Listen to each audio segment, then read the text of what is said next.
Hey, Yeah, ladies and gentlemen, good evening, good morning, wherever you may be. Welcome to Inside the Fight, John McGinnis, with my partner yeah. right here, Alonzo Harvey. Of course, you guys know us. How's everybody doing out there in the fight world tonight?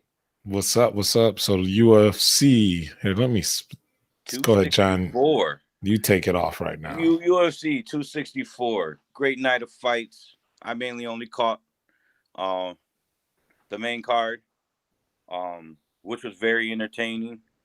Um, There were some other, so there were a couple fights in particular on the undercard that I did want to watch, but I ended up just catching some quick some quick highlights and the reviews on it. We'll start with, of course, with our Cleveland's own Jessica I, great friend of both of ours.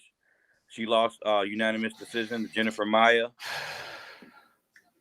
Yeah, Interesting fight. Um, I can kind of see why the judges did do all three rounds for unanimous decision because of I don't know.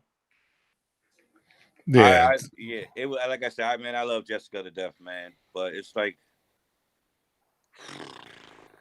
how many is that? It's like three or four fights in a row. yeah. She's Lost. going. She's going through a lot health wise. She had that Yes, gallbladder coming off that issue. coming off that gallbladder issues, which also at the same time she said by not realizing that she was allergic to a lot of certain foods that was giving her bad reactions and having her have bad weight cuts throughout lots of training camps and stuff. So um, well, I'm hoping for in the future that since she got through all the health issues, now I wish she can get an actual training camp where it's full training camp without any health issues at all. She'll be able to bounce back because she really needs a really good win because it's very rare to lose as much as a person can lose in the UFC and still be on their roster. So let's hope for the best with her in her career and that things will get better for her. You know. Yeah, absolutely. Now I want to jump here to the main card, man. You had Hmm. you see Mr. Sean O'Malley, right? Yes. The crowd favorite O'Malley versus I forget his last name was Tito. Tito was his first name. yeah, yeah. I I can't forget. remember his I last forget. I name, can't remember. I but couldn't he remember his came last name for nothing. Man, that guy from came to the fight. regional circuit That guy and he came to brought fight. it. He came to fight, and everybody was trying to call him a bum. And how can you know what I'm saying? I don't think he was a bum. That dude was a tank, man. He took everything that Sean O'Malley was giving to him and stayed right in his face, right in the pocket. And that just the from my point of view, Herb Dean Yeah, messes up. He you messes up a think lot so? of fights. I don't know. He wanted the top out there.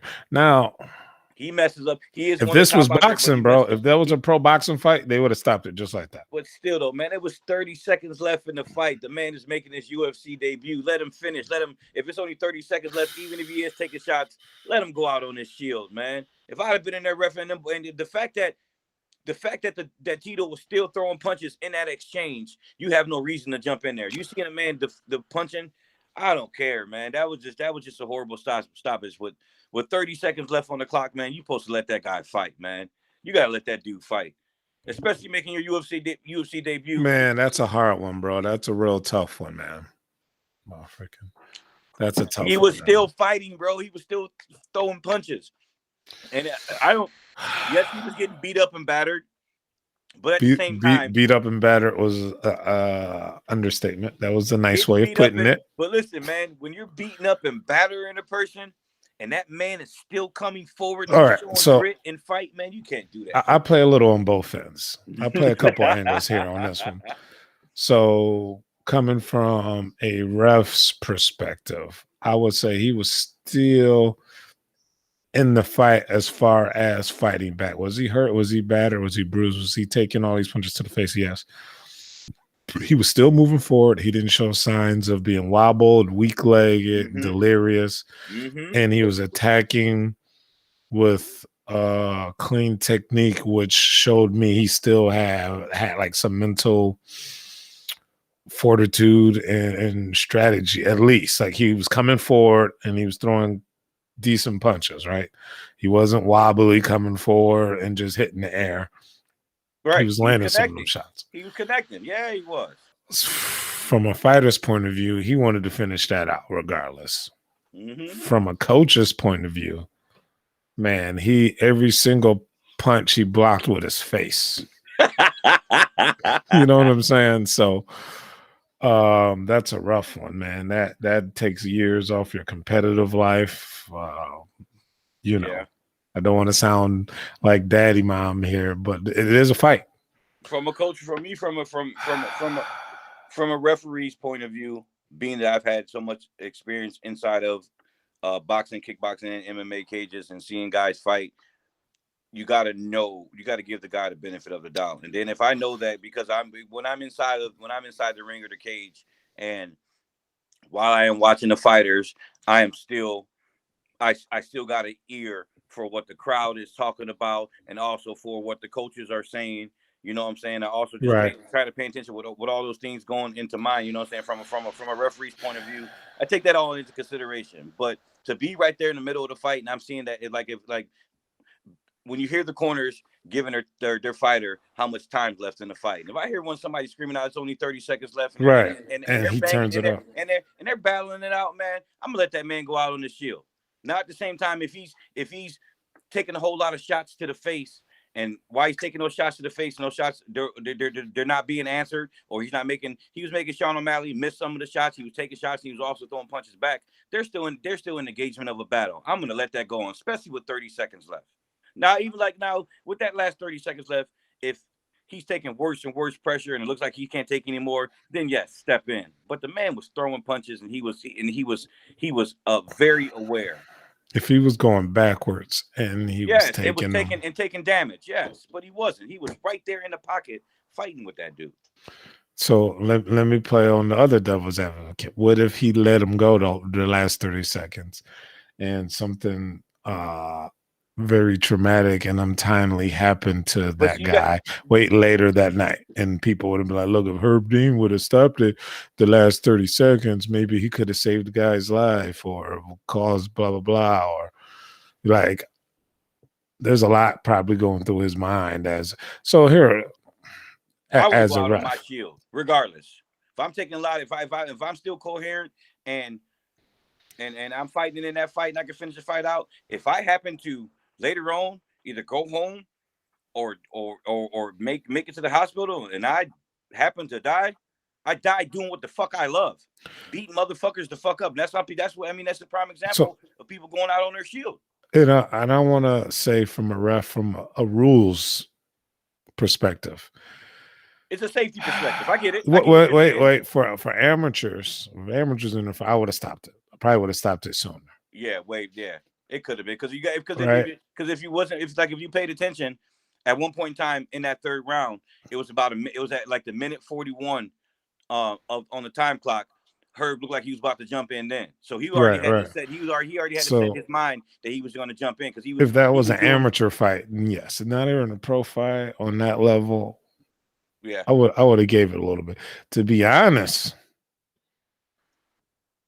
we get to that last man. That counter fight could have been stopped the last 3 seconds, but he's like, you know what? I'm yeah just gonna yeah let him go. That was the mindset he had. So I would have be honest with you. because it was the main event and they know what the money that was riding on that main event. That's what we talking about. So the money matters, and not the like. I would have let him fall. I mean, he was now if he would have came forward and he would have took one and fell face forward, I would have jumped in. If he would Yeah. have took one and stumbled and been Hmm. wobbly as he was going forward, then maybe. But he was still, his body was coherent. He was, you know what I mean, as well as far as taking on punches to the face as you can be. So that's a rough one. But I just, man, that guy, man, he is for his. Although he lost the fight for his UFC debut, he's going to have some more fights in UFC. think so. Because that guy, I man, think he's going to fight at 25 too. Because he has some I fights at 25. I I looked him up. know so, man, because it's just one person in mind that I can always think of, and the coach Tony in Rocky 2. When Apollo Creed was trying to tell him to ignore him, find somebody else, he said that man, he said, I seen you beat that man like you beat him, never meet a man before. He just kept coming at you and just wouldn't stop. Some people just have that grit and that animal about them to where Once you reach a certain level, when you're in a certain zone and you're fighting, the hits don't even it's like the hits don't even. To me, it's always been when I'm in my zone and I'm fighting, the hits don't even bother me. They don't. Right, right, The hits don't start bothering me until after the fight is over. Then I'm like, oh man, I didn't realize I got hit here, or I got hit there. But why? When you're in the zone, man, there's not too much that can really bother you when you're fighting. right, right. Man. All right, on to the next one. But I will say this real quick. Dana White loves is when guys bring the fight, regardless. And that's Right. what he did. So That's which he that guy's gonna he is going to get definitely get some more fights in the there's a UFC. lot of things skill wise that bugged me about him though, man. It could have been the lights, it could have been the shine, it could have been the UFC. I mean, bro, you can't imagine on 7 days notice for him jumping up to that level. Like, so Yeah, it could have been a lot of that, but man, I would have liked to at least see some head movement or a fake. He just, I well, would have seen a no, little okay, bit, I would piggyback off on you on that. some To fakes. the He main just because came straight for and the started fact throwing that punches. you're making your UFC debut, and for your UFC debut, you are on the main card. That's even more pressure. That's Yeah, see him. He crazy ain't even pressure. on the undercard, right? Right, he jumps to the I didn't even jump right think to of the that. main card, and that's very rare for a person to make the UFC debut and be on the main card. That's Yeah, like super rare. yeah. So I give you that. that's interesting. So we'll see how that pans out for that guy. Nothing but the best for this dude, man. I can't wait to see him fight again, and hopefully to be someone on the lower end tier of the roster that may not be in the top ranking, so he can get a well deserving fight as that's supposed to be a more common Probably. UFC I see debut for him. Dana White at the very least. Even maybe sticking him on the contenders, giving him a contenders fight. Like, there's so many things they can do with him. Now, I think they shouldn't just throw Nah, him to the it already wayside, be it's kind of it stepping may be kind of backwards. late, too late for the UFC contender because they already just put him on the main card and brought him into the roster making his UFC debut.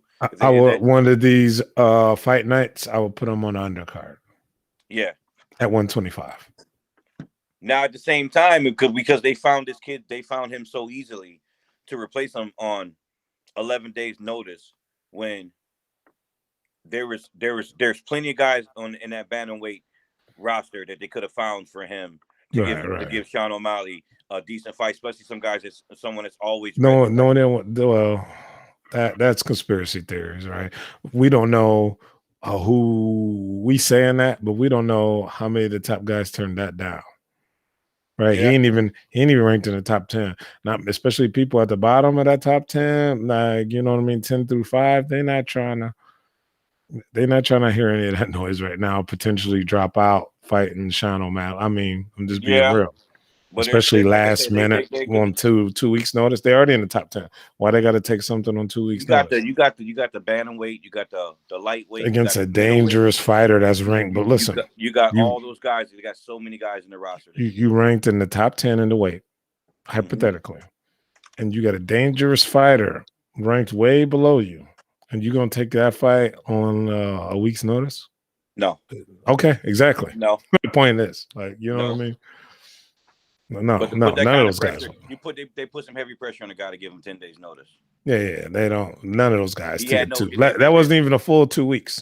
There's no way in hell to get ready for Sean O'Malley. The In last that kind 7 of days, time. you pretty much spending down there doing, Monday through Friday of the fight. You just there, taking pictures, doing photo ops, trying to cut a little bit of Soaking weight. all of it in when you're trying to begin, you're trying to get ready for the fight. So that's a lot of pressure. That's heavy, crazy pressure. All right, and who's next? Who's next on we talking Right about before, next? right after them was the Yanakova chick and Jordana. Oh yes. I was her name? Irene. Was it Irene? Irene Jordana or something like that, and then Yeah, she came in heavyweight. She came in yeah, overweight. yeah. I watched the 4 weigh-ins. pounds. She's overweight by 4 pounds, but she still. I mean, the good thing about that is, although she lost some of her purse for being so many pounds overweight, 40%. Some. That's a little bit of some. Yeah, it was like 40%. Yeah, she was almost 5 pounds overweight. Yeah, so it's a certain percentage per pound, ain't it? I think so. Yeah, yeah, it is. It's a certain Flat 30, it's a certain but per pound. Yeah, and they then kept but saying at the same 40. time, She what said helps? 40%. So Uh, I'm taking what she said. She 40% of her purse. She need that win money too. with And when she I got was to about go to out say, there and prove a point. but she won since she won. Most promoters, if a person loses some of their purse by being overweight, they also gain some of it back by some promoters may be a little bit extra nice and give them a win bonus. Like when Taiwan fought Alex Alexis, he was 1 pound over, and I think he lost like $1,000 out of that. And but then the promoter was like, he's like, don't worry about it. He said, I'm gonna give you your fight bonus, and then he said also you get the win bonus, and then on top he said if you win, I'm gonna give you something else on top of the win bonus. Right, So he right, looked right. out for Taiwan. So it was really like Taiwan really didn't lose the money in that matter. So there's certain promoters like that do that, but with the UFC, as They much do money it. as they make it with the They UFC, as do a much lot money of they make on behind fighters, they should be able to easily do bonuses. that. They do a lot of locker room bonuses, even still, and that doesn't have to be reported. You know what I mean? Yeah. Just your flat contracted money, right? I just So know if I was running a big organization like that, I'm trying to look out for everybody, especially if you're constantly making millions of all these fighters and they're getting peanuts of what you're actually making from every show. she Think all caught those her. think, think all those people that went there and paid that much money to have those front row seats or be that close to watch Conor fight, and it was such a quick fight. The UFC came up on that. Plus the pay per view, all the pay per views that people bought across the globe, they made money off that fight. Yeah, they did. They did. They did a good job. But I look back to the female fight. I like the way the Russian girl came out kind of strong She in the did. She beginning. got caught though and grounded and pounded Yeah, out. she But came out kind of strong in the beginning. Then once it went to the ground, it was once that girl caught her with that. It was like I believe it was like a check hook, and she put her down. Once she put her down, it was just like it was curtains from there. right, And right. because my girl was like my girl basically said she broke her nose with Yeah. that elbow. You know what I'm saying? So it was like it was pretty brutal. Because I thought it was just simple ground and pound, and then once my girl pointed out that it was No, an she elbow, was, and yeah. then they replayed it back, and I actually seen the elbow for myself, and I was like, oh yeah, that was pretty brutal. But I mean, I like Irene because she's proved so far in every fight that she's got really good boxing and she can handle herself on the ground. I would like to see her fight a little bit stiffer competition, move her up a little bit. You know Well, what I mean? they were both what 4 and 5 ranked, wasn't they, for Yeah, bantamweight? were they? I believe they were 4 and 5 ranked, or it might yeah somewhere they were in the top 10. Those two were in the top 10 because they were when they both were walking to the cage. Um, Rogan and DC was talking about next time possibly getting in line to get some kind of title shot at bantamweight. Because who's Nunes got next?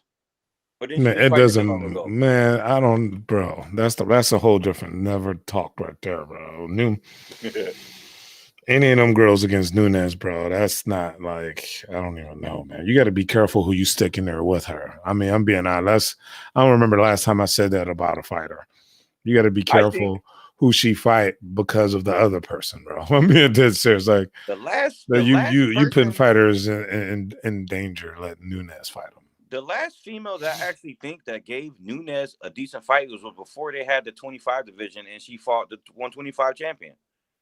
Oh, Valentina. But she fought Valentina. Valentina twice, maybe twice. She beat her twice. Valentina twice. Did she Or fight her she beat twice? Vita early on. She I, beat I'm her not. I'm early not sure on. if they fought twice, but I know one of the fight that I Hmm. saw, it was she At gave Amanda a 35. decent fight. It was at 35 because Yeah, that yeah, that yeah. was that was Valentina being out of her comfort zone in that weight class. But eventually she's going to have to move up because she's Nu- dominating 125 at the easy fast. Nunez got the 35 and 45 belt Oh and yeah, defending them both and and wrecking people. only double champion in history. The real double Real champion. double The champion to real defend them double both. champ. All these other double guys that got the There- double champs, There's they didn't defend anything. They lost there's them no or gave them up. 45 in the female division is very shallow. You know what I mean? They don't really Yeah. 35, they got a lot of tough chicks, right? But 45, there's only a handful. To be honest with you, man, after she beat Cyborg, it was just everybody else was just kind of like, Yeah, she beat the boogeyman, so they're all scared. They nah, all should, as they should be scared of her because she's a savage, dude. right. Beyond a savage, she's just phenomenal. Then you had my dude Greg Hardy lost, man. He That rocked. was a shootout. I knew it was gonna be short. I didn't think it was gonna be like that. You rock dude, he run in, and he got dropped. Man, you always Yeah, got to be careful, man. you got to. Yeah, you got me though. Because that's. I mean, at the same time, it's play when you're when some people try to play with their food or they get too excited and want to jump in and play with their food, you get caught. He could have stayed patient and figured out with some better shots to throw at dude because he was using his reach and his height against him and was landed clean, but. He kind of dude got the wobble leg a little bit. And he thought he had him, and he ran in and he got caught. That Man, was just yeah. like Oh, it was that was a against the that was a that was a quick shootout. my wife likes him. She calls him the shoe drinker. Oh my God, you see She's that, like bro? he He does that drunk all at the least. time Yeah, I know he does it all the time, but tonight on when the he way did it, there. Yeah. He told tonight people when he did about 3 or 4 different people's shoes. Like that he was just got it like, on come the on, mic. man. He got on the mic and told them, like, get your It's like shoes ready. I'm gonna hit you on the random shoes, you the taking some cowboy random boots. shoes and pouring drinks. Nah, man, I'm okay No, now. bro, that's why he You didn't. get me drinking from the only shoe you ever catch me drinking from is if my woman got on some motherfucking sexy ass heels or something. That's why And he I'm gonna never pour me some had champagne. That COVID. motherfucker, I'm gonna drink it all out. That's about it. Other than that, I ain't drinking out no motherfuckers. Some motherfucker you've been standing up watching UFC all day, sitting Sweaty up and feet. down in your seat and I'm walking like, around Vegas, hot ass Vegas with your you feet know, all sweating. some of them people didn't have socks on too. Right. Hot ass Vegas. It's hot as hell there. I've been sweating all day here. I'm gonna pour this beer. You drink out of my shoe. No. That's why he didn't catch COVID, man. He drink the shoe beers, bro. Fucking medicine, Yeah. bro. Homeboy do not get sick. That's just like that's beyond. Ugh, that just makes me just gives It's me like hilarious. He needs to come out to the just germophobic issues. he needs to come out to the Stone Cold music, bro. I don't know what to do. He might get sued to WWE, but they should let him come He out to came that, out to bro. Spice Girls. Yeah, I know. He is hilarious. He should actually. I would have Stone Cold come out with me, bro. That I can just play it. Like I would literally have Stone Cold like walk out with me, bashing Cracking beers. beers, drinking beers all the way to the aisle. Yes, that's great. That's hilarious. He's talk about entertainment, bro. You got to remember sometimes this fight, but this is also entertainment. When it's all everything's said and done, this is entertainment, and he's always fun to watch, bro. I give him that, man. He brings the fight. He comes in hitting hard, and he's entertaining all the time. It's always great to be able to. It takes a certain level of skill to be able to fight, and while you're in there fighting under lights and in the crowd, and still be able to have the skills and the movement to be able to entertain the crowd with your oohs and ahs and your movement at the same time, and be well aware that you kind of. Some people can try to entertain and get too cocky and get knocked out, and we've seen that happen millions of times. Some people can know how to weather the storm. Some people just got that. I wouldn't say the it factor. I would say it's more of a fluidity, flow level where they're just flowing. They just know how to flow when they get into a certain zone. They can just flow and just be flowing with everything they're doing to where they're well aware of what they're doing at all times to be able to have that entertainment skill to them. Not many people can do it. Then obviously one that was dear to my heart I was upset about was Wonder Boy and Burns. That was a boring. I didn't like that fight at all. I knew it had man. So Burns, just like every other fighter in the UFC that fought Wonder Boy, they paid for Raymond to come in. There's nothing new. Like everybody pay Raymond to come in for a week to give him a Wonder Boy look. Which is good practice. Which is good practice. He's probably one of the only MMA fighters, at least in the United States, who has the body type and can do it and has fought MMA. That would be a great dream. On that level. That would be a great dream fight to see Wonder Boy and no, I would like to see Wonder Boy MVP. I want to see Raymond Daniels and MVP. Raymond Daniels. That ain't gonna happen. Raymond they're Daniels. They're in the same division, in the same league at Bellator. That's true, but Raymond, he a couple years younger than me, so he got to be 40, 41. He a few years younger than me. No, I think Raymond, he ain't hella shape. Nah, bro, he 40 at the I know for at his last fight, I believe they said he was 39. Maybe. No, he ain't no 39, nothing. Yeah, I think he was 39. He in the 40 and over club, bro. He's in the 40 and over club, guarantee. It's possible. There's no possible It's about it. possible. I know It's for a fact. possible. Yeah, because I remember us seeing him on the karate circuit when he was Yeah, young. When we was in our young, we was in our young, we was in our he early only a 20s. few Then, he only yeah, a few years younger than me. I remember seeing him on I the remember karate when he circuit. was 18, so he's got to be 40. Yeah, but But Wonder Boy is just like it seemed like in the first 2 rounds, Wonder Boy was just too gun shy. He wasn't shooting as much. It wasn't. so You know what? We I we was missed we skipped the fight. who do we skip? Carlos Condit and Max Griffin. Yeah, we get to them in a second. We already started on Wonder Boy. Yeah, but like I say, it was Wonder Boy. He just seemed too gun shy, and not to the third round till he really started striking, and then Gilbert just pretty much taken him to the ground, and wasn't much damage done on the ground. That referee could have said something because it was like 5 excessive shots to the back of the head. I edited a nice breakdown video of Wonder Boy and him doing his fights, and a lot of techniques he like. I'd never posted it yet. I don't know. I might throw it out there. Who knows? But a lot of Wonder Boy's problem, everybody has problems. One of Wonder Boy's major, I don't know if you want to call it weaknesses, but if you force him to push he set too much counter. So he has attacks, but when you force him to attack enough, he's open a lot for the takedowns. And we all know he's not super strong in the clinch to begin with, especially versus a wrestler. But I don't know, man. Wonder Boy waited to the third round to really start pressing the action somewhat. Like, you know what I mean? Mm-hmm. He should have started that. He started off way too slow in those first. He started off too slow. Way entirely slow. Like it wasn't. It wasn't a fight for him until that third round, until where he knew he had to try to go for some kind of finish or something. I'm not the jiu-jitsu coach, nor do I do grappling breakdowns, but there are some things on the ground I didn't like that where he could have got underhooks and used the cage to get up. I mean, it's always easier said than done. I'm not the one getting elbowed in the face, but at the same time, he had opportunities to create scrambles from at least feeding failed reversals, Everybody who knows who is a true, either a fan of fighting, you're a coach, or anyone who takes the time to actually not just watch fighters but study them.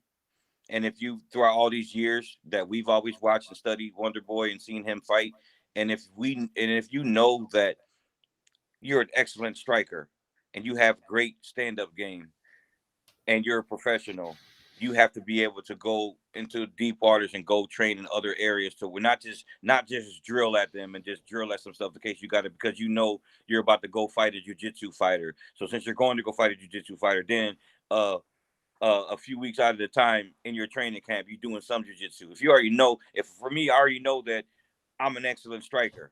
I know what I can do with my hands and my feet. And if I'm matched up against you and you're a great ground fighter, I'm going to spend a lot of my training camp being in all kinds of BJJ classes and doing no gi and doing gi and making sure that my wrestling and everything is going to be on point. You got to drill. You got to train and train and train and train. To be fair, his main wrestling partner is out of commission, right? With a broken leg. So yeah, but at the same time, Chris Weidman. But at that's his Chris Weidman's his brother-in-law, bro. I know, but just like with Gilbert Burns, they paid to have Raymond Daniels. They paid to have Raymond Daniels come in. Why not bring some top level jiu-jitsu guys in to toss you around and make you and put you in dangerous situations that you got to practice out of? You have to make sure that you have every inch of ground covered when you're going into a professional fight, especially with someone where the fight can go anywhere. He can catch you with a good punch. He may be able to kick you with some good shots. He's going to take you to the ground and grapple you to death. You have to have every base covered to be ready for a fight. We got a few people watching too. Towards the end, I might throw a link down there and see if they can jump on, ask a question, or give a comment of what they think too. But yeah, man, Wonder Boy. We're always ready for the comments. Always ready for the comments. Definitely, I got to get my computer going up here, man. So I get this computer going, so I'll be able to see the comments when they're coming in. We can just go off of the comments. I can highlight them. I got them open now. If they got any questions they want to chime in, we'll gladly answer the questions or their reactions to the best of our ability. We appreciate everyone that's tuning in.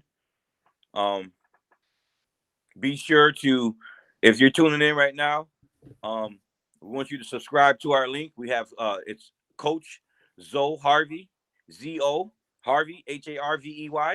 You go into YouTube, you can subscribe on there. We got tutorial links on there. We got just us talking about fights. Yeah, we Be got a sure lot to of stuff on the way coming too. So be sure to gonna be be sure regular. to subscribe. We need all the support that we got. So I think we're up to about I think you're up to about 43, 45 Yeah, subscribers so yeah, far. something like that. Something like that. Yeah, It's new, but I'm about we're, to we're, start dropping we're getting there. a lot of stuff for you guys. Yeah. So So we what need what to fight? come on up to my gym and get me some tutorials going too, man. Yeah, so we're gonna this coming Friday. We're gonna be up at John's gym, right? Old School Iron, his boxing class. So this coming Friday. So check out for that. All right, we'll be live from his gym. Now, getting to Carlos Condit, man. He did not look like himself at all out there. No, well, I'm gonna tell you exactly what he looked like because it takes one to know one. He looks like a veteran, crafty striker who no longer has the cardio slash explosiveness for Yes. for an extended amount of time, not for once or twice, for an extended amount of time. So he's using everything in his book as far as being crafty, manipulating the distance and controlling the tempo to kind of minimize his energy output, right? Yeah. So he's when he's fighting, and that's why he was getting outpointed a lot. He's just he's at that age, man. He can't no longer fight like the old Condit. You know what I mean? Yeah. Granted, he switched gyms. He's no longer with Greg Jackson's and stuff. I mean, everybody got to do what they got to do, man. His MMA game is different. I always tell guys, man. We might do a video on that later, but I always tell guys about gyms, man. They gotta. It's great to be at the best gym or the best gym around you or the best gym in the state, or the area, or in the country. That's awesome. But sometimes you got to find the best gym atmosphere and coach for you. May Yes. not be the best gym in the state or country or area. Right. Got to find the best. When you're a fighter, got to find the best gym for you, man. So he left. He's been having a little, but he's towards the end of his career, man. You know what I'm Yeah, I mean, saying? I totally agree. You have to find the best fit for you, the best coaching, who's going to help you, and how you feel that where your career is going. Because you got a lot of fighters who, once they grip on to a certain amount of fame, to where anywhere they go, people know. Some people may know who they are. So if they happen to step into their gym, some coaches, some fighters is going to be happy for that fighter to go to that gym. And at the same time, what can burn you from that is sometimes you go into certain gyms, or it's like if you leave from one prominent gym that's always been known for producing good fighters, and then and then you go to another gym somewhere else, and sometimes people get surrounded with too many yes men, Yeah. and the yes man is because you got the yes man coaches and the yes man people in your gym who's going to be there. They're just happy for you to be there. So you can't just because you got yes men around you. Therefore, you ain't gonna never have the right coach is going to push you the way you need to be pushed. Because if you got all them yes Conor men, McGregor. if you got, it's another one too. It's another one too that we spoke on. My cousin Henry, when I was with him earlier, Henry Davis. Yeah, We yeah, yeah, yeah, yeah. he was talking and he was saying that I'm saying a certain fighter, I won't put him on blast, but I'm saying they just saying because when they leave from one prominent gym and they get yes men around them, and then so it's like if you got the yes men around you, so if you come into that gym and just because you got yes men around you and that coach, it's like it's like the people that have a yes men around them, they're always in control. It's not the coach being in control, because I'll be damned if I get a very good fighter from around the city, whether they're on the big circuit or even if they got a good blow around them, period, and they come into my gym, not gonna treat you like, hey, I mean, I'm happy that you come and bless me with your presence in my gym, but whatever we are doing at my gym, since you're on my mat, you're gonna take part in what we're doing, and if you feel you're too good for that, there's the damn door. Because if you're coming to my gym and you feel there's something that I can help you with, you're gonna have to let me help you with that. You can't just try to be okay. Like okay, I say, hey, we're about to go over these boxing drills and do this. Then we're gonna jump into some kickboxing, and then that person goes, oh well, why can't we just do this? Why can't you go teach your class go teach your own class somewhere else? Because Right, right, right. if you're gonna bless your presence with in somebody else's gym, you're going by the curriculum of what that gym is teaching. That's the bottom line. I mean, that's just how it's supposed to be. You can't just go into a gym and expect that you're going to do things that you want to do things because you got a name for yourself. No, if you feel you're going to another gym to get help, you got to accept that person's help because there's things in your game that person may see that you don't see, and because you're riding on cloud nine, you're too good to take good criticism for somebody, and those are the main people that always end up losing too many fights in a row, or too many fights period, because they don't know how to take constructive criticism. There's a lot of people like that. There's a lot of people, man. There's a ton of them. So, I mean, let's just be honest. I kind of got outpointed, you know. Yeah, he's an old shell of himself. I think that once certain fighters get to a certain stage in their career, whether it's age or even if you got a lot of guys who are kind of young fighters, but have a lot of fights under their belt to where their bodies just wore down. So it takes to where you shouldn't have to take just because he was a prominent fighter and he was a former interim champion, he was a former welterweight champion for WEC, doesn't mean that because he's a legend that you got to try to pit him up against an up and coming young fighter who's still trying to work his way to the ranks. And then you're gonna put that guy into a fight, he's gonna get his butt kicked. And you're right about that, but this is also the UFC. So I mean, what are you gonna do? They're in the business of babying fighters, like, you know what I mean? But see, at the same time, because they're the UFC and they got such a big following, they got such a big roster in almost every division with guys. So why not just take why not take a few certain guys who are just legends in the game and pit them up against a legend? You know what I'm saying? Have a legends division. Have a division to where a legends old man's division. I'm down for that. What's up? Yeah, sign me up. Put him in the legends division. You know, we got an old man division. It's just like when we go to karate, with too many surgeries. I want the division where you got to have at least 3 or more surgeries, bro. At least 3 or 4 surgeries. Over 40, 3 or more surgeries. Or you got to go. Put me in a division where you got a couple guys who have back issues like myself.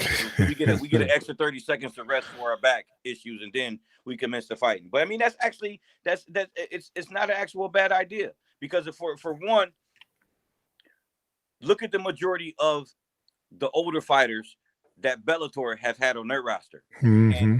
And what they've always done with its older fighters, they pit them up against those older fighters. Right. Yeah, you pit the legends up against the legends, so of course it's going to be a slower paced fight, and they're going to be exciting. I feel you, but I don't want to see Tito and Chuck go at it anymore. They need to call them. No, some guys that are retired should stay retired and try not to come back and think they're going to get back their old glory. But if it's an older fighter who is still active and still trying to, and still got a contract and where they're still trying to fight, then pit them up against another older fighter who is a legend, or it's a fight that people been wanting to see for years. Yeah, it may not be as good of a fight that would have been if those guys would have matched each other 5 or 6 or 7 years ago. But if they still got some kind of fire in them and they can still bring some kind of a good fight, let those guys fight against each other. Those are the kind of fights that people want to see. You know what I mean? Right. I mean, it happens like that. Did you catch the Anderson Silva Chavez fight? Oh yeah. So check the channel. I did a little bit of breakdown on that fight, just on some few techniques. Right, you guys can check that video out later. That was a good fight. It was a great fight. Or we got to get to the main sauce here, bro. Conor McGregor, bro. There's so much I wanted to say, but even before the fight, I told everyone before anyone that I had conversations with today and throughout the last week or two about who was going to take that fight, and I out of everyone, I picked Dustin because of two big things that goes on with Conor. One of the biggest weaknesses is because he tries to for every fight. He's an entertainer. He's a showman. He goes in there and he does try to fight for the crowd. And sometimes when you try to fight for the crowd, what he does is within those first 2 minutes, 3 minutes of the fight, he's putting his all into every shot, trying to take the people out early instead of trying to fight for longevity. He doesn't have that. He's never showed that longevity fight, and the only the fights that he's had that went to long distances in the fights were against Nate Diaz. And when it was in Nate Diaz's fights, they battled every round. You know what I'm saying? But when he gets to a certain point to where he tries to hit, when he's trying to hit people, he gasses very fast. And then once he loses his tank, because he goes at a fast, rapid pace to where he's burning. Once his tank is gone, the other fighter he's fighting against, they take over fast. And that's what happened. It's constantly happening to him. So, and I'm gonna break down what you said in a little different perspective. And a lot of people have been asking me about this, and I've been saying it, and so I'm going to break it down. It seems simple, but I'm going to go a little bit in depth into it. So here it is. Conor McGregor is what I call a momentum fighter, right? Mm-hmm. So hear me out. Everybody gonna be like, yeah, well that goes for every fighter, not so really. So that's what I mean. And even Joe Rogan said something similar, not to him being a momentum fighter, but about getting the momentum back in a different fight. He said Conor gains ground. So when the momentum is going in his favor, he starts to get in his flow state, feeling his rhythm, picking his shots, right? When the momentum is going to the other guy, he doesn't do well because he can't adapt technique wise. Not like technique wise. His way of adapting isn't to overcome the technique or a strategy. His way of overcoming is to try and get the momentum back, right? There's several ways you can get the momentum back. One way, two ways he tried. I ain't gonna get into stupid detail. He tries to counter strike to get it back. When that doesn't happen, he's several things he tries to do to get. One way of getting the momentum back of the fight is controlling the tempo, dictating the pace of the fight, right? So when the other guy's dictating the pace, he tries to control the tempo, slow him down, or try and dictate the pace in his favor, regardless of what's going on, to get the momentum back, right? So think of all the fights he started losing. He ain't never like a Diaz. Conor McGregor never be the one once he's getting beat up or beat down. He will never pull out a last-minute finish or come behind win because the momentum, when it's not in his favor, he's not doing well. He's not adapting, and he's kind of panicking like he did today. So he was doing good. He came out flowing. He was landing the kicks, right? He was flowing. He had the momentum. Soon as Dustin caught him, boom, with a left. Caught him another left. Caught him like an up hook. Boom, boom. Caught him again. He's oh shit. Then Conor was the one who went in for the grappling. He went in for the clinch. He shot in for the clinch. He initiated the grappling because his plan A didn't work. He doesn't have a plan B or C. When his plan A doesn't work, he doesn't have a B. It's just to try and whatever he can do to get the momentum back. Let me jump a guillotine against a black belt that's better on the ground than me. Okay. Yeah, that's not going to work. He was doing that to try and get the momentum. Like Khabib, it's hard to get the momentum back from Khabib, but that's not the point. The point is, no one really can gain momentum with Khabib. No, it's only one person throughout Khabib's reign that gave him the best fight, and that was Al Iaquinta. Right, Other than that, he's dominated everybody. Other than that, he's dominated every single person he's came across. So Khabib was always just been on the astral plane of his own. But like you say with Conor, once he loses that momentum, his encouragement to do better. Once he starts losing the momentum, he's less encouraged, and he's not really trying to strike at the high level that he should be at because he has his low adaptability level. He adapts. The way he adapts is by trying to get the momentum back, by trying getting the momentum back, right? The easiest way to get the momentum back in any fight is to dictate. The other guy's dictating the pace and starts landing or controlling the grappling or landing the shots. The momentum is in their favor, right? So he tries the easiest way of getting them. There's a lot of ways you can do. The easiest way of getting the momentum back in any fight is you dictating the pace or you controlling the tempo, right? So he does that. And when that doesn't work, it's like he gets flustered and it's like, it's not working. Like he gets flustered and he can't adapt. He has low adaptability. Like to even the kicks. He come out with a plan, and his plan's not working. Then it's kind of like, oh snap, now what? And then come third or fourth round, he starts gassing on top of that, Yeah. and it kind of compounds, man. I He like kind of gasses. I mean, even sometimes I like you see him sometimes in the first rounds gas because to be honest, it doesn't matter. I don't care who you are and how hard you train and how great your cardio is. When you're dealing with the pressure of those fans and the lights and being in front of someone with in front of you for that fight, there's all these different factors that are kicking in that takes away from that takes away from your energy that you have when you're inside the gym and you're training in the gym. It's just an extra factor that adds to that energy that drains you even more. So then on top of that, once you start fighting, all those things take place and it causes you to get gas even more. It happens to any and every fighter. I don't care who you are as a fighter and how dominant you are. Those key factors always take place. There's a lot of people who could try to lie and try to deny it and think they can be as ready as they can. There's just no getting ready for being under those lights. The pressure is just it's a pressure and a monster and an animal that you just can't get ready for. I'm trying to get another guest in here. We see if he pops up or not. But anyways, go ahead. Anybody been commentating? Anybody said Yeah, anything? not nothing lately. We had a few, but they were a little while ago. But I got someone there who might be jumping in, so I'm trying to see. I hope he ain't ugly. I don't know. He a little bit. All right. So yeah, that's kind of so that's strategically wise, it's hard. And I want us this statement one of our friends made on social media about sticking on boxing, too many leg injuries Oh in the yeah, I seen that. UFC. Monty was talking about that. Yeah, I seen that. Look, man, and I'm gonna say this, and I'm gonna steal the words of Sensei Taiwan Howard. Everybody call it the calf kick. He calls it the shin kick because as soon as people start defending, you no longer kicking the calf, you kick in their shin. You're just kicking people's shin, and it's not doing. You're just hurting yourself. So what happens when everybody just want to throw these calf kicks,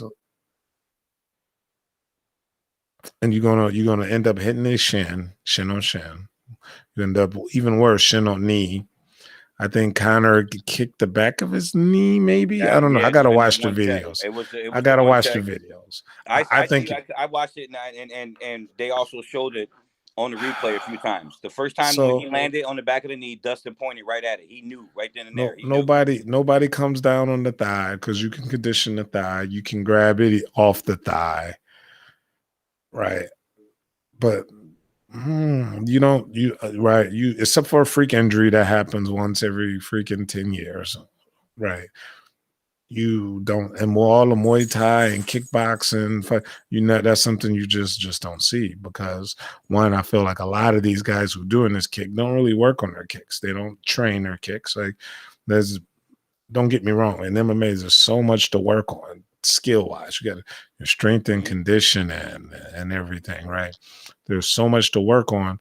I feel that when it comes to like kicking, it's important to some people, but not really. They put in a little bit of work to get it, be able to do it a little bit, and that's about it. Here, we got another guest. I'm seeing if he's in here or not. I've always been, when it comes to me and my leg kicks, I've never really tried to go for the area of the shin. Ha ha!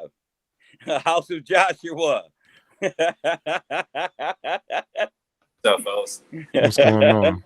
I've always been the type to when it comes to there we go, the leg kicks. Okay, I've never really been too keen on kicking at the calf or the shin. Although I have a few times, but it's like you gotta. I've always tried to attack the calf, which is the more of the muscle part, not in the front, absolutely behind the back of the leg, to where because like I'm trying to. When I go for the back of the calf or even just the thigh itself, I'm looking to immobilize the muscles, attacking the muscles, hitting the parts of the meat area to where I know that if getting a good strike off is going to make that part of the leg sore. That's what they all trying to do. But the problem is if they don't know how to kick precisely and properly.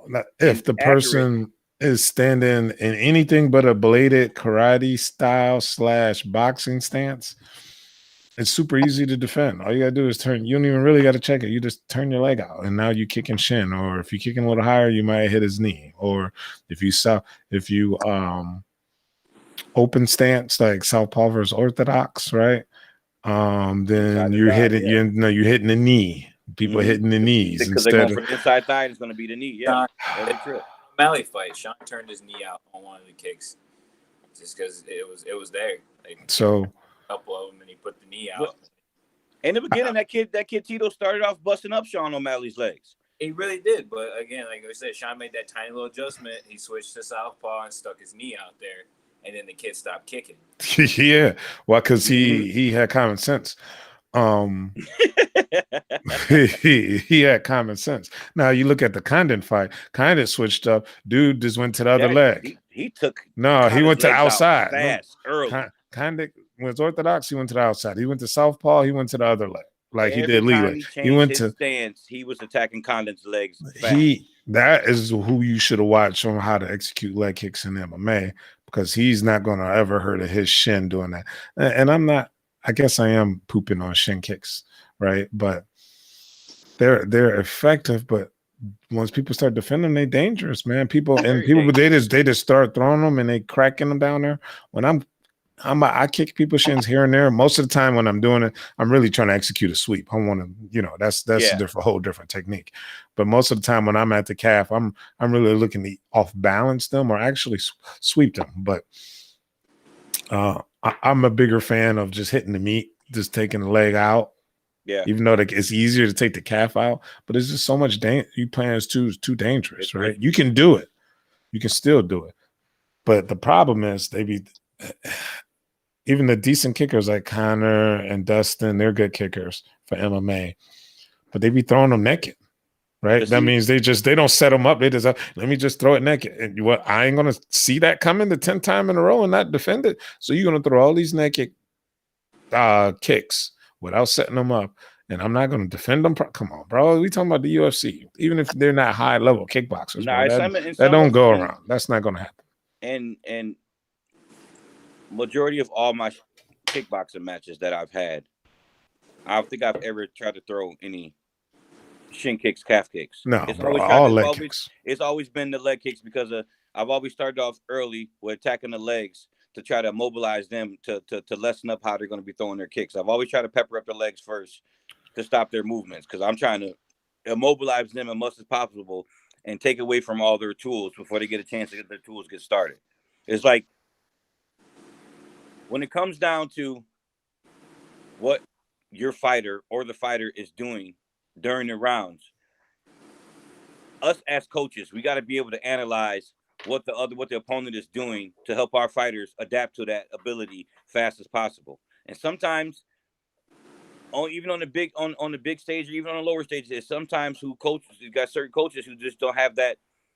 Like if your fighter doesn't have the adaptability factor for them, you got to be that adaptability factor for them to be able to see. And sometimes that don't help. But like you said, it's still the fighter out there, man. Like in the heat of battle, in the midst of conflict, in the fog of war, in the middle, even in between rounds, bro. They can only take in so much info. I don't like to overload my fighters. I don't believe super basic at all too, because I stick to what's basic and what's going to work for them. I try to add on to what's already working for them, not to just try to and indulge them with a whole bunch of info that they're trying to. Because you can only say so much within that minute. Plus, you got to give them water, and plus, you got to motivate them and make sure that they're okay for the next round. So you only got so much. It's like being in there. You're fighting for those minutes, and those minutes seem like they take forever. But then when you're trying to rest for that minute goes be super fast. I'm going to give a quick bonus tip here, right? And this sounds like common sense to maybe you, because you've been coaching for a while, been in the sport.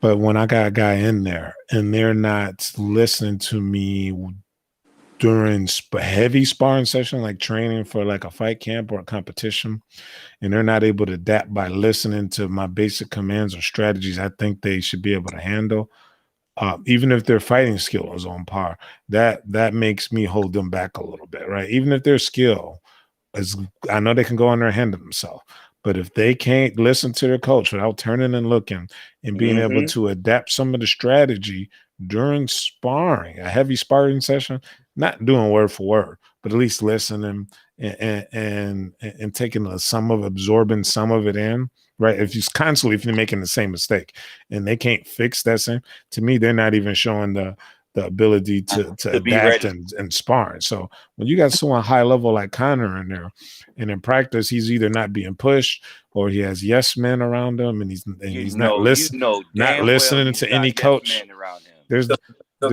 Coach Joe, did you notice on that kick that he landed with the top of his foot, he was leaning away? No, I didn't. Well, actually, I didn't see that after Connor broke his leg. I didn't. I kind of stepped away after he started talking about Dustin's wife and all that other nonsense, right? So I didn't see any. During one of the replays, you could see it. He was leaning.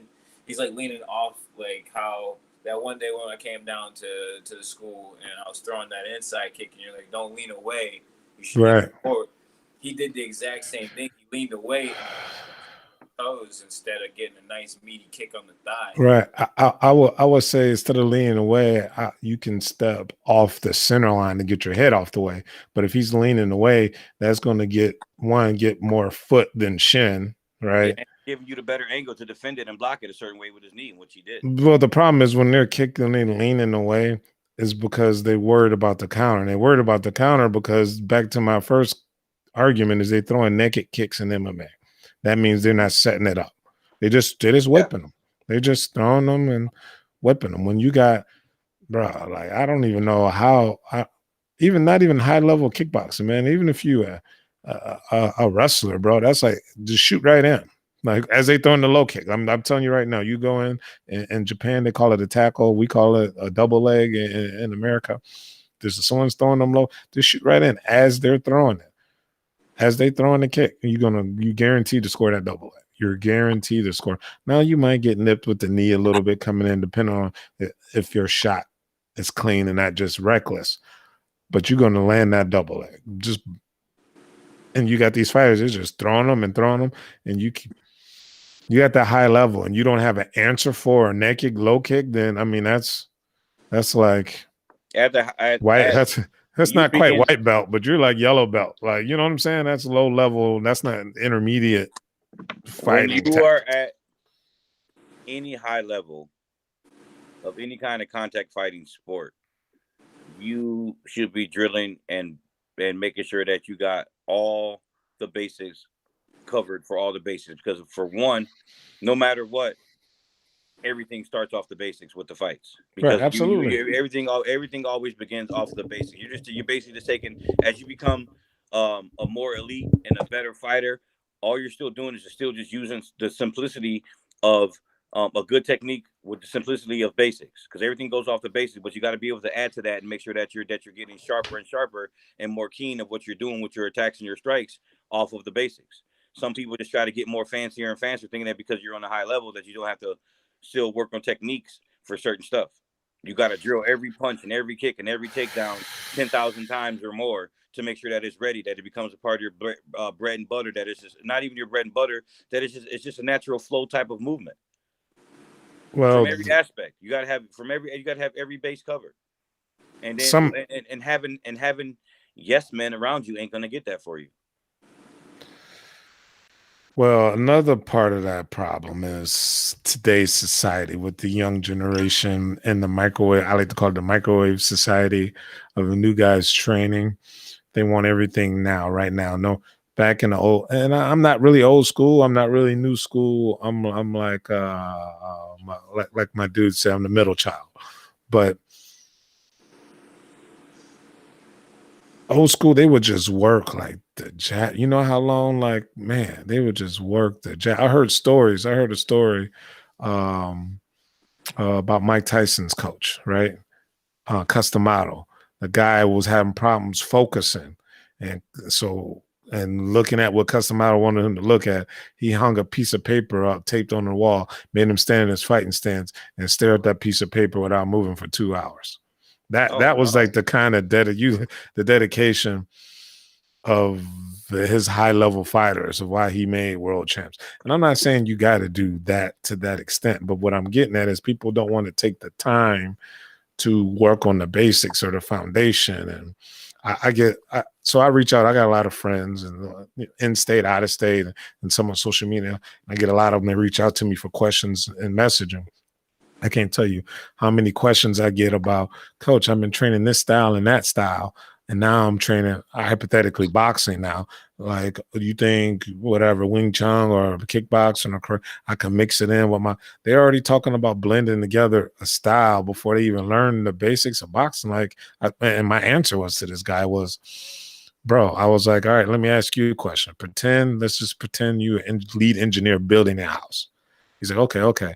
And one of the guys came up to you before y'all even poured the foundation to the house, which is the most important part, because the foundation is cracked. Nobody won't even buy the house, right? If someone got that's like one of the main things people looking at the house. They're looking at the plumbing and all that. But if the foundation has a problem, everything else is on hold, right?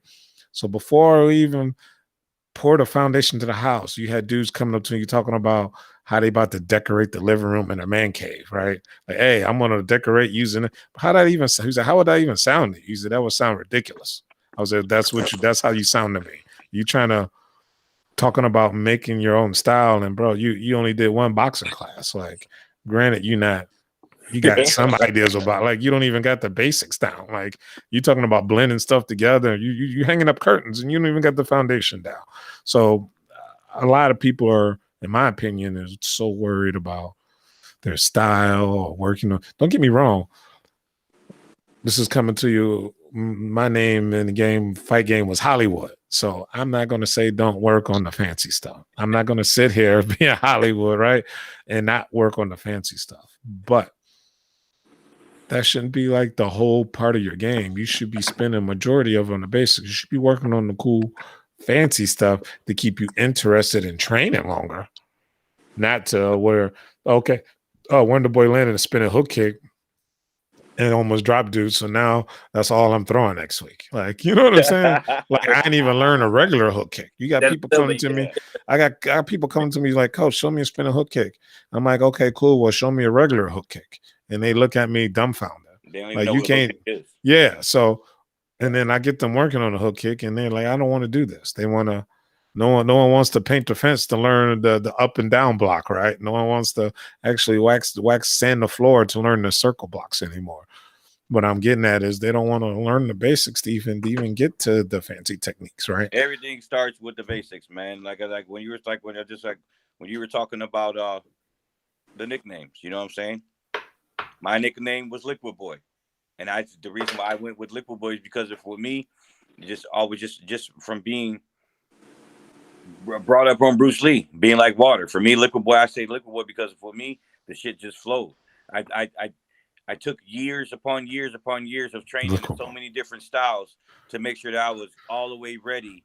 Ooh, there we go. The kickboxing match, and before I jumped into the boxing match to see what I was doing. You know what I'm saying? It took me a long time to make sure that when I got to a certain state of fighting, that I was able to flow properly. And I always wanted to box, but I was already occupied in the martial arts world. Right. So I felt that jumping into the boxing ring, just boxing was just easy for me because I jumped into the boxing ring and I was boxing from a martial arts perspective. And I was basically in all my boxing and kickboxing matches, all I was doing was just sport karate and sport taekwondo movement and fighting, just without the kicks. Right. So it was all the same movement and all my same basic footwork from karate and my basic footwork from taekwondo, and still using a sidestep or the sidestep approach that you can use to close your distance with a side kick, but just using my hands. So it made it that much easier for me. So I guess what you're trying to say is right away, instead of trying to blend them together, just use them separately. Like my point is, I had people reaching out to me talking about blending styles together, that they just like, okay, maybe they trained 6 months on one and then 3 years on the other, and now they just started a third one, and they talking about blending them together. I'm like, bro, you got 6 months of the second one, and you literally into your first week. No, right? because of my blending of it was No, I'm not saying you per se, but I I'm know what you just mean. I know that's what the you mean mind. by I having get the that a perfect lot. by having you can't blend any of the styles together unless you have the majority of all those styles not perfected, but trained in them long enough to where you are predominantly you can move in and out and shift it out in each style without your opponent guessing what's going on. Because like I can easily be in a boxing stance, and while I'm in a boxing stance, can slip a side kick right up the middle, and they wouldn't even tell that the side kick is coming. You got most guys who are in that will be in a boxing stance or look like they're in a boxing stance when they're trying to fight, but then they have to set their feet and move their body a certain way to get a kick off, and you know the kick is coming. You have to be able to have the movement to be able to shift in and out of styles and have the adaptability to be ready to move whenever that move calls for itself. If I'm in a boxing stance but I see a side kick, then I'm not going to try to get into a side kick stance to throw the side kick. I drilled and drilled and drilled and drilled and drilled for countless hours, days and weeks and months to be able to perfect from going from a boxing That's stance too to a long. I'm side trying kick. to do that right now, bro. See, here's how you put it in perspective. So I didn't start blending styles until 2 years ago, and I've been training with y'all since like what 2010, 2011. Yeah. So I'm just now starting to blend styles from stuff that I learned previous to coming to meet with y'all back in 2010, right? So I'm just now starting to put it together. So foundation is everything, you know. And there's different levels to that too, right? You got to get the foundation down, right? But then you got to be able to know it. Then you got to be able to execute it under pressure, and then execute it under pressure without really thinking. And once you get all that down, then like the final, so even just the foundation, not even intermediate or advanced stuff. You got to start you got to understand the whys. A lot of stuff people are doing stuff and don't even understand the why. Like you don't. Now, if you get a good foundation, like so, this is what I've noticed, at least with me, as I continue in my journey. As long as I get like the foundation stuff, I can see where other pieces will fit.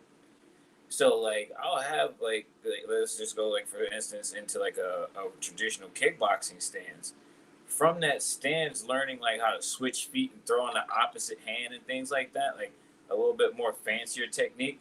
Like you start to see that in other stuff. So now I start to see that in my boxing, where I can switch feet and throw with the opposite hand, right, and still be in a good position. Before that, you know, you would switch your feet and then like you wouldn't know where to go. You'd have to, right. you know? Actually, Lug would teach a lot of that in his kickboxing style. So right. So, but like again, this is something that is just learned over the last 2-3 years.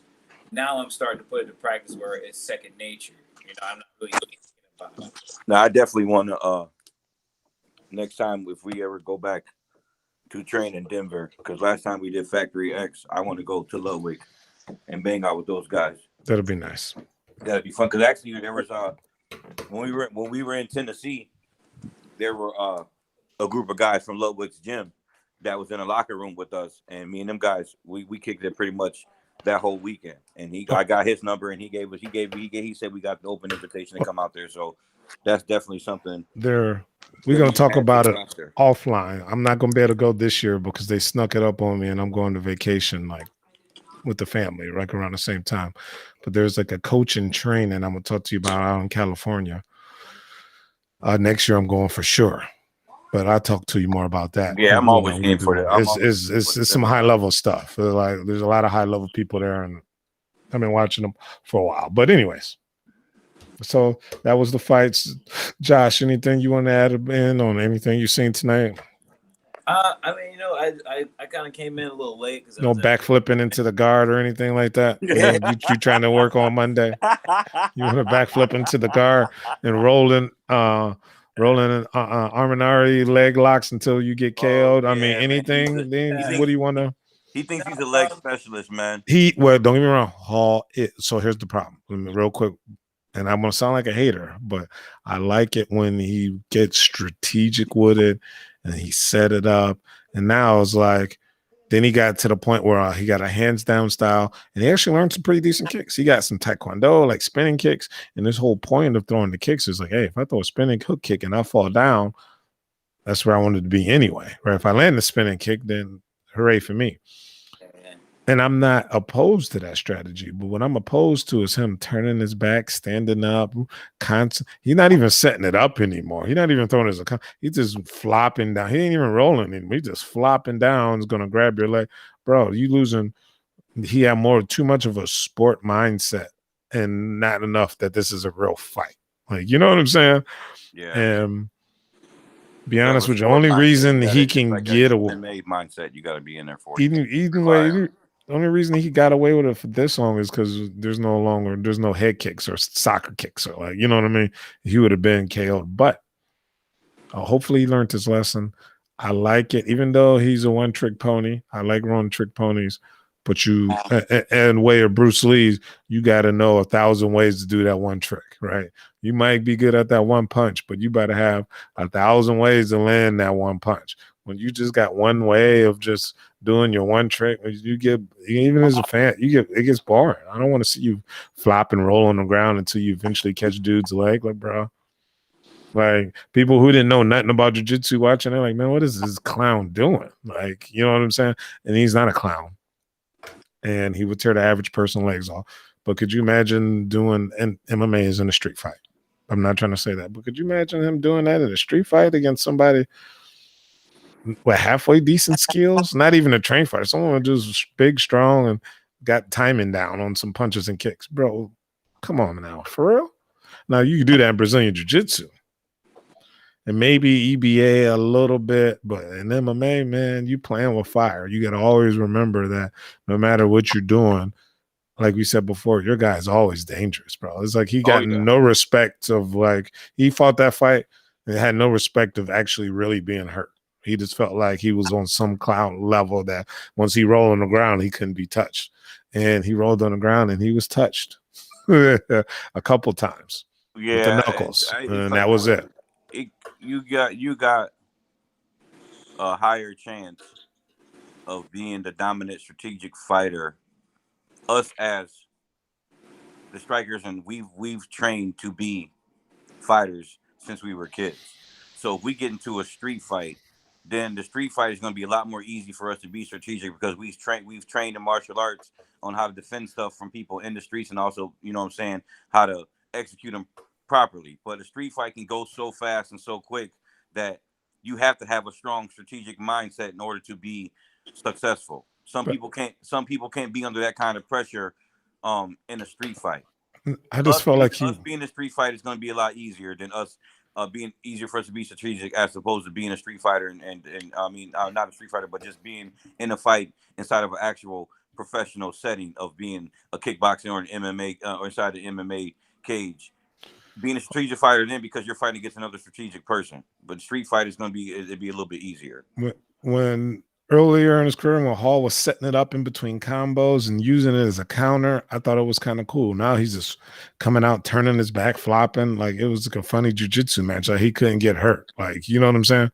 He felt like once I rolled on the ground, he can't hurt me. Like, that when I looked at it, that's the mindset I felt. Like, yeah, his hands down. He's only like, dude, as long as I flopped on the ground, I couldn't get hurt. That was the sense of urgency I felt from him. I don't know what he was really thinking, but that's how I felt watching him doing it over and over and over and over again, bro. It looked like security. Yeah, false security in his jiu-jitsu game. Yeah. Well, his jiu-jitsu game is high level. It's just the way he's executing it.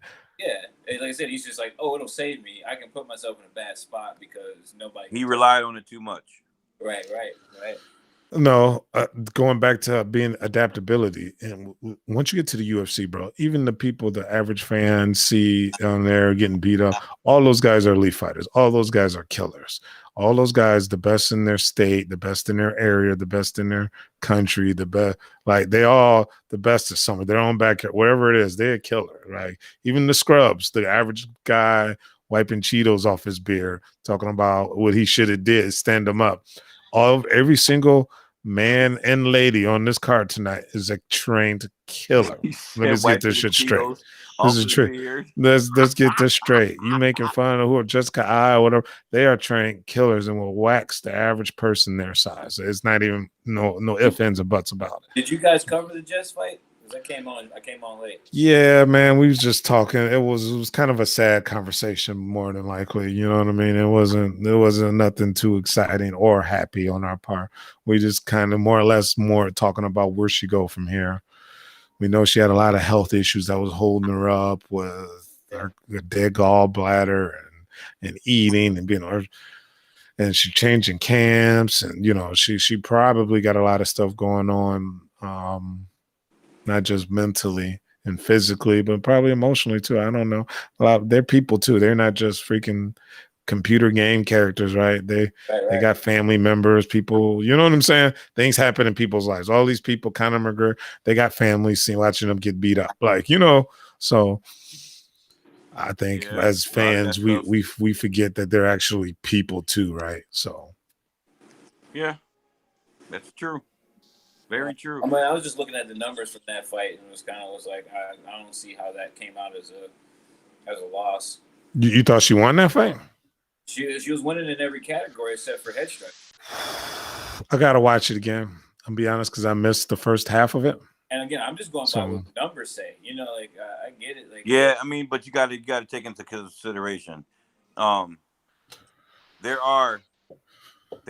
has been in the past to where the one fighter lands a lot more strikes than the other fighter, but at the same time too, when you're dealing with fights when you're dealing with fights to where both fighters are hitting each other and the momentum is constantly shifting back and forth, the judges may see it in another person's favor. So that person may, at the end of the fight, might have landed more punches and kicks, but it all depends on how those punches and kicks were mixed in between those 3 rounds that can make the judges see it a different way.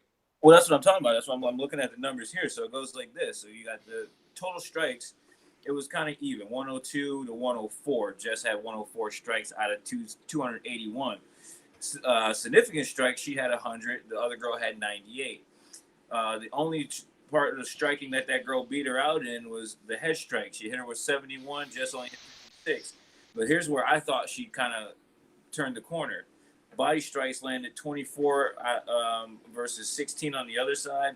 Leg strikes, so she was throwing the leg kicks finally because she got away from her kickboxing for her last couple of fights. So she landed 20 leg kicks. Total octagon control, she had her average for a minute of control in each one of these rounds. The other girl only had 4 seconds of octagon. I got to rewatch it. Was there any takedowns? Jess had 2 takedowns out of 3 attempts. The other girl had 0.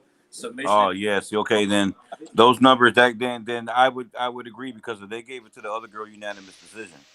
Yeah, I got to rewatch that. Them numbers are too crazy for her. But see, at the same time, it's like those are the kind of fights that fighters have in certain leagues to where that keeps them with the job, because if they putting up a good fight. Although they may have a few losses in a row, if you're having good fights, then that's a good reason to keep the person on the roster. I'm gonna be honest, bro. Just at the level where she can overcome that. I'm just being real. She's at the level of experience and been doing this a while and skill to where it's close. She should be able to her corner. She better know it's close. This is what I need to do to at least seal the deal points wise or whatever. Like. She's at that. This isn't her first rodeo, bro. She's been doing this. She's been doing this for quite some way too many years. It was too close to call, but I wouldn't have called unanimous decision. No. I'm not gonna say what I think until I rewatch it because I didn't watch the whole thing.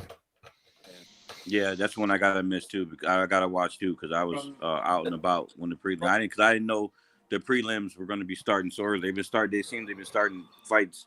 Some of their shows a lot earlier than normal. Yeah, I'm just going from the ESPN breakdown numbers, and they're pretty decent about their numbers because they're using the same stuff they use for football season. That's when it comes down to like stats. So these are what I would consider fairly accurate numbers as far as like actual punches landed. Do me a favor, break down the stats to the Wonder Boy fight. I'm just curious. Versus Burns. I can see if ESPN posted anything about it. But anyways, obviously, the takedown in each one of his rounds was what sealed the deal. Yeah, but I was just curious. I don't know. That might be skewed too because they started punching each other in the face like that old a fight in Pride. You didn't see that? There, him and Wonder Boy were punching each other. Yeah. That was the second round. Yeah. That was the second round. I like that. That was funny. That You was saw at the end of that entertaining. exchange. Even You Joe saw that's what Rogan Wonder said Boy was thinking about because he jumped up laughing and smiling at the end that of was that exchange right there. hilarious. He had a big smile on his face after that. I liked it. But I liked it only strategically as far as not as being effective, but at least letting the other guy know, like, bro, I'm here too. Like I you know what I mean? It was like one of them machismo things. Like you're not gonna just dominate me with this, like, you know what I'm saying? It was just showing like I'm gonna get after you, like attitude. But I don't know. He took too long to come back to really start fighting. I don't know. I don't know how his weight cut was either. Because I know sometimes 170 isn't the easiest way for him to get to. Yeah, it's rough, man. So considering how tall he is. Yeah. Like that one kickboxing fight I did at 170 was a struggle. So I seen him on IG cutting weight. That's his new thing now. He cut weight. He go live and just be talking to everybody all delirious in his room. So, but anyways, the fights all in all was good. I don't know. What the last thing here? What do you guys think we're going Connor? I was gonna say here's the breakdown for Wonder Boy. Let's see.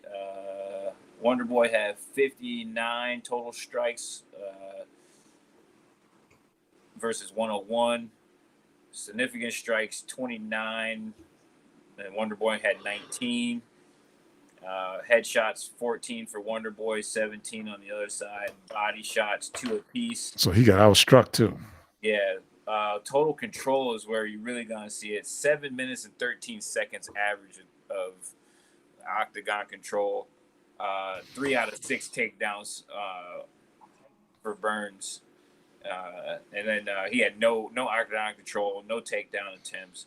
So yeah, he just got outstruck and just kind of just. Wonder Boy need to start sweeping fools like Karate Kid, bro. I don't know what his problem is. If he can't take him down, you need to start sweeping the leg, bro. Sweep the leg. Yeah, he just looked really flat going out there, man. It was kind of, I don't know. He looked different. He didn't look like the flashy Wonder Boy that just busted onto the scene.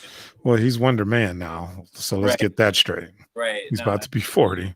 He's gonna be 40 in 2 years. What are you saying? I got to start calling myself Liquid Man. Yeah, pretty much. You know who Liquid Man, bro. Pretty much. Liquid Man, motherfucker. Liquid. more like you didn't graduate it. More like some old frozen up starch water. You didn't graduate it. No longer Liquid Boy. Call me starch water. So real quick, I'll end the notes here. What do you guys think Conor McGregor goes from here? It depends on where and how that if that was just where he just overrolled the ankle to where it just popped right there, but it looked like that could have been the top of the very bottom of the shin right there where the ankle connects to the shin bone. So it all depends on the severity of that. And then at the same time, those injuries are hard to come back from.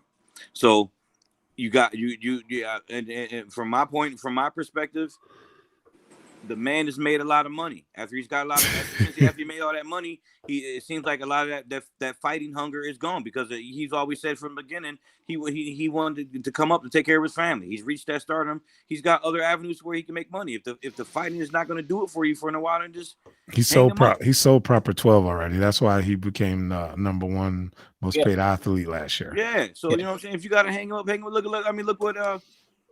Although Anderson Silva is a lot older, when he took that leg injury, he lost. He came back and fought a few more fights because he was stuck in the contract with UFC. So in case if Conor's stuck in the contract with the UFC, he's got to come back and finish out those fights. Yeah, and if he was smart to finish out those fights, pick and choose your fights wisely.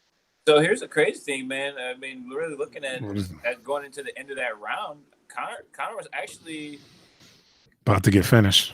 He was up, you know what I'm saying? Like, without injury, he was ahead.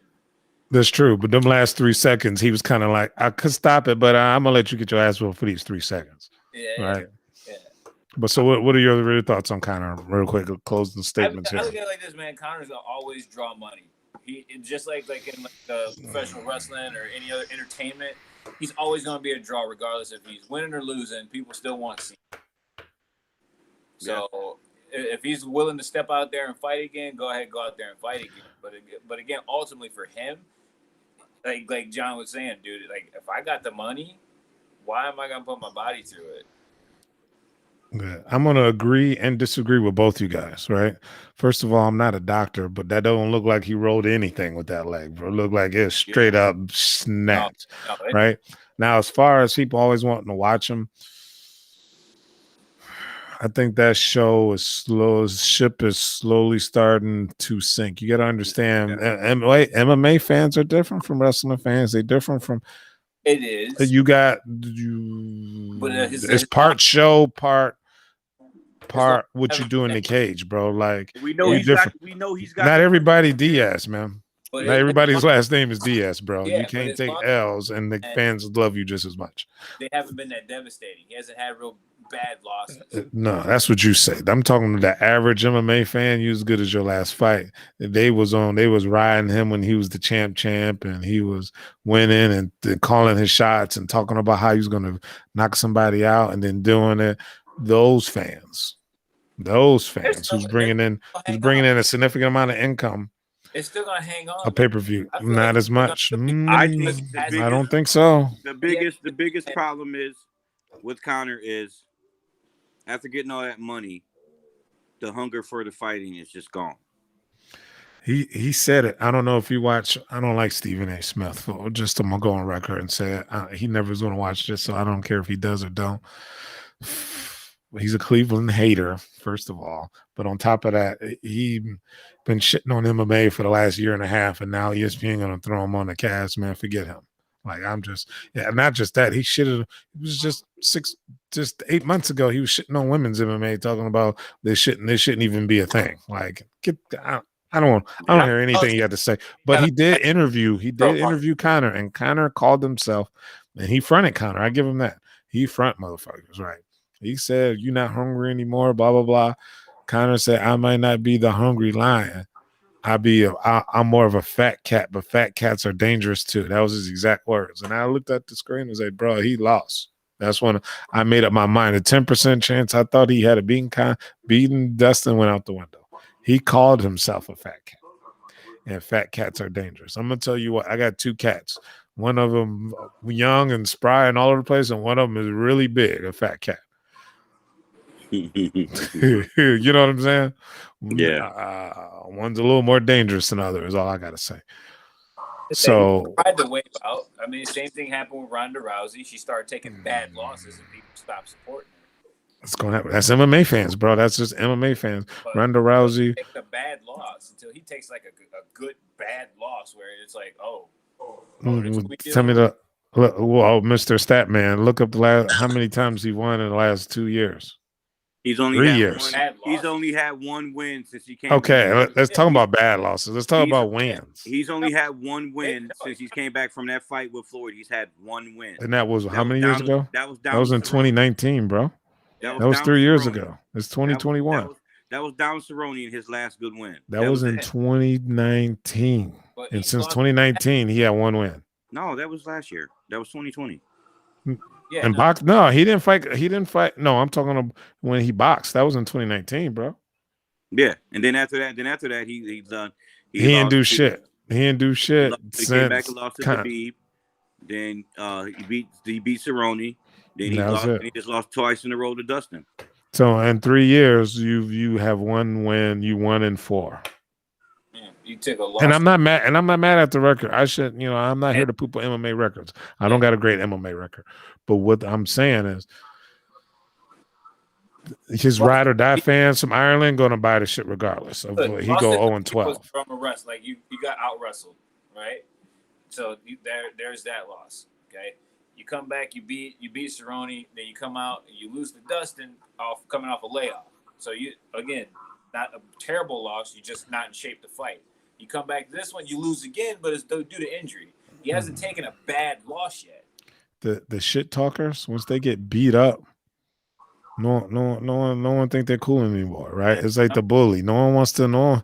His little cronies don't want to hang around him anymore, right? He's different from Diaz, both the Diaz brothers. Yeah, some people are still gonna make the excuse for him. He ain't gonna have the same fans, bro. I was gonna drop significantly. I'm saying more than think half. People still, And that's if he comes back, like you said. And that's if he comes back. That's if he's even people close still, to what he's like now. He ain't coming out throwing leg kicks like that when he comes back. no. That was his left leg that he was whipping all them kicks with. That he stepped back with. That was his rear leg. He was throwing them roundhouse kicks with that he broke. I think people will still buy it. That's the main thing. Until I think you fight his fights out against some bums, hype himself out, and fight one of these YouTubers. Contract and call and hang it up. Fight one of these, bro. Did you see the YouTuber, the younger one? He even made $100,000 gold chain of sleeping Conor McGregor before the fight. It said, "I hope you don't get knocked out." Or sleeping Conor McGregor laying all crazy like he was. Bro, I give them one thing, man. They're pros at marketing and talking shit. So, but they had a point. He had a point, bro. Who? Right. Well, you started losing, but I'll catch you guys later. Thanks for checking us out. It's always a pleasure. I will see you guys this week in training. All right. We should be up. We're gonna do some videos up at your gym this weekend. So check it out. Thanks for stopping up.